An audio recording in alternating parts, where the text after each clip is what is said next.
subscribers, supporters of this channel. Good afternoon, good evening, whatever time you're watching this. It is morning time here. We're on our way just to kind of run some errands and do some things today. But if you're new to the channel, please consider subscribing. Hit that subscribe button along with the bell notification so that when we do upload new videos, you get notified. Also, don't forget to hit the like button on this video if you like it. But for this morning, we're just going to be talking about basically an overview of everything that we've done so far, how the truck's responded, how it rides, and that kind of thing. So let's get to it. We bought the truck not too long ago. I mean, we've only had it a couple months, and it was a Bighorn. We opted for some upgrades to the seating because the Bighorn did not come with leather, and that was something that we had in our previous truck that we really kind of wanted. So we opted for the nice cat skin leather embroidered with the ram on the backrest of the seats. So that turned out really nice. We kind of had a choice to make between the coloring, because the interior is gray and black. You can see the gray and kind of black here. So at first we were going to go black, and then decided, well, maybe the black would kind of not be a good color match or offset for it. So we ended up actually going to like a gray. I think they call it like a graphite gray or something like that. Anyways, so we got that. We got it installed. We're still waiting on some parts though, because when the dealership installed the leather seats, just something to be aware of for you guys who are looking at maybe doing this or having somebody do it. That's not necessarily an installer of cat skin leather like another shop that we would have gone to nearby the dealership. The potential for breaking things is there. So like all these covers and stuff like that on the side of the seats, which I'll show you later on today. I'll just give you a quick snapshot of what happened and what it's doing. But essentially, one of the covers in the rear seat is not latching, so it won't stay covered, and it's basically where the hinge mechanism is for the seat back and the bottom. So we notified the dealership, hey, you guys broke this, and they ended up ordering one. However, they ordered the wrong one, so we actually do need to go pick that up. Probably today is when we're going to pick it up, and then they gave us the option to install it. So some of your dealerships won't give you the option. They'll say, no, we got to install it. But regardless, we're going to install that, and I'll show you where it's at. So just be aware that things could get broken that are trim panels, and you may or may not know it. I'm very OCD about it, so about the truck in general. So that's kind of why I noticed it. I look at everything.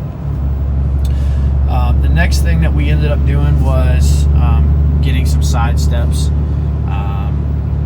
We had the side steps ordered, put them on. That they don't fit exactly the way that I wanted them to, so we kind of made some modifications to them to make them fit a little better, and now they're great.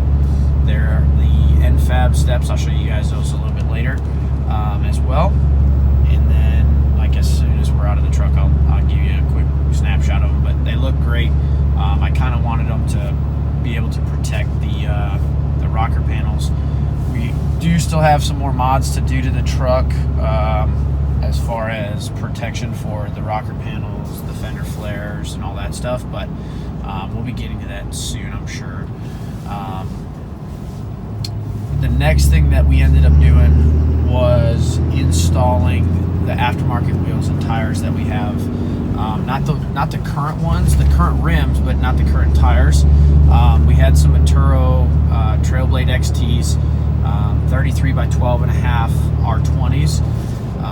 Those tires just were a bear to balance. I don't know if it was the tire itself, but right off the bat,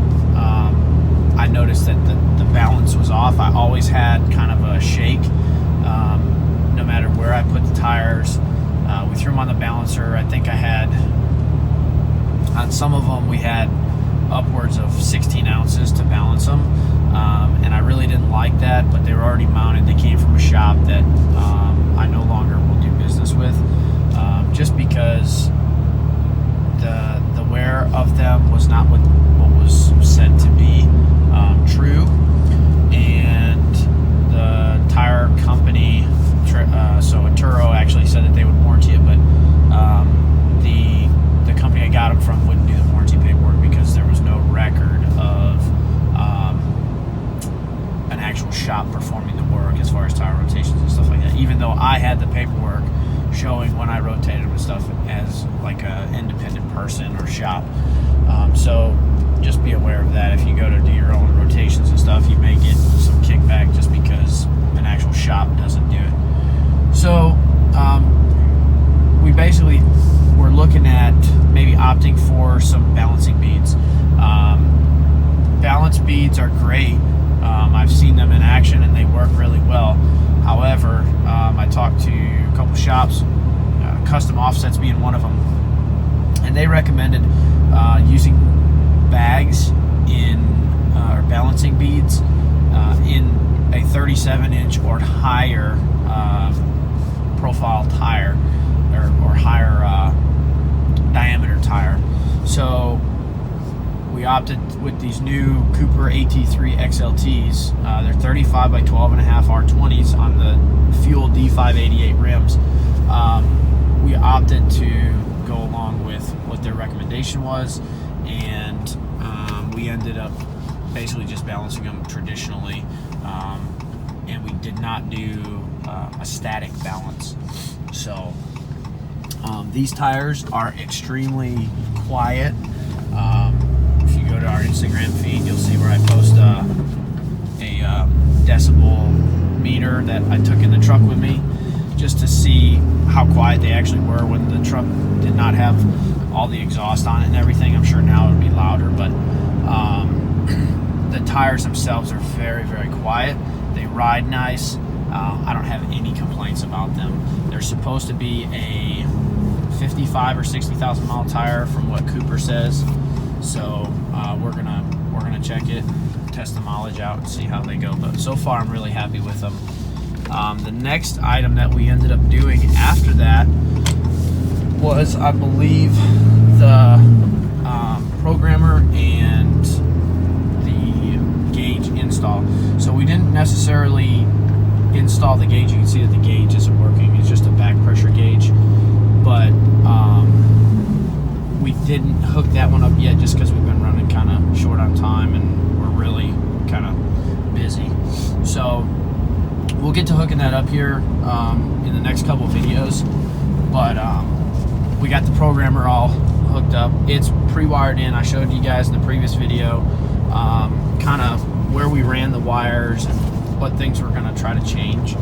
But the truck's running really good. The programmer, it's a Race ME Ultra, so very similar to an MM3. However, this one comes with box tunes, whereas the MM3 is a great unit. However, it does require custom tuning that you must obtain through a company like PPEI, DRD, CTT, and that's if they do tuning for MM3. A lot of the companies do EasyLink now. I don't mind EasyLink, but for me, I use my phone a lot, so I don't really want a huge like tablet in here running that. I don't want to purchase another phone. I've got this controller already along with monitor, so this just makes more sense to me since I already have it. And these guys were like some of the first ones to come out with like on the fly tuning and things of that nature. So it's really nice because you can get, even with the box tunes now, they updated it so you have the different switches. So if you go here, so you got your switches here. So 1 is stock, 2 is tow, 3 street, 4 performance, and 5 race. So that's nice. And then you have 4 configurable dashboards that you can actually configure your gauges and all that stuff. So depending on what you want to see, we do have an EGT gauge that is going to be hooked up. It's not right now. So that's one thing that we're definitely going to add to this, along with our back pressure gauge, just to kind of keep an eye on back pressure within the manifold, so you can kind of be a little bit more careful on not lifting heads and things like that, or the head. Anyways, so once we got this programmer installed and the truck tuned, super responsive. Like, it's night and day difference. I've seen guys use that I know personally, like the Stealth Performance pedal commander or whatever. That's great. From the reports that I've gotten, they don't really do much. You don't really see a whole lot of gain in those, and they're pretty expensive for what they do. If I'm not mistaken, I think they just change like duration and pulse width or something of your injectors, and they don't really do anything else with the tuning. So that's kind of my 2 cents on programmers. There's a lot of them out there that are really good. You just have to make the right decision for what your application is and what you're wanting out of your truck and how you want to access it. The next thing we did was install we had the exhaust installed, and we're riding around in the truck right now, obviously, and it's really not loud. It doesn't have a really bad drone. Now my 14, when I had this exhaust on it, it had some drone. It's a 4-inch straight back exhaust. It's not it doesn't have a muffler or anything like that. No modifications have been made to the engine side, at least, as far as like EGR or any of that stuff being taken off. So I'm sure if any of that were to come off or fall off, then I'm sure that it might get a little bit louder. But right now, it's actually pretty comfortable. I could probably listen to the radio and just be fine. And I'm cruising, probably 1600 RPM or so.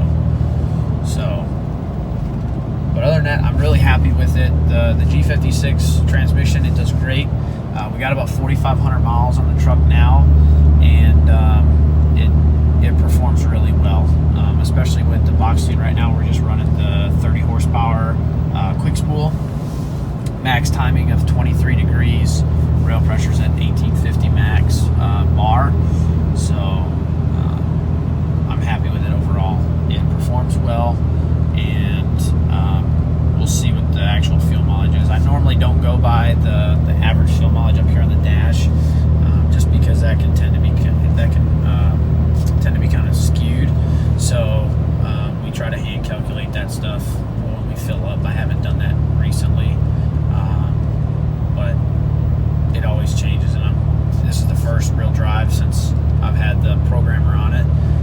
So this might get better fuel mileage, it might get the same. I'm not really sure yet. The best that we've seen fuel mileage out of this with emissions equipped by this data is roughly about 19 or 20. I think maybe we peaked at 21, and that was all highway driving for several hours. But aside from that, that's really all I got for you guys today. Stay tuned for more content. We'll be putting some more videos up. We got some additions, as I said in the last video, to the channel, and we got some good things coming up. A lot of exciting things happening, so stay tuned, and be sure that you hit that like button if you like this video. I know it's just kind of me rambling on, but if you haven't subscribed yet, please consider subscribing. Hit that bell notification, and thanks for supporting us. We greatly appreciate it.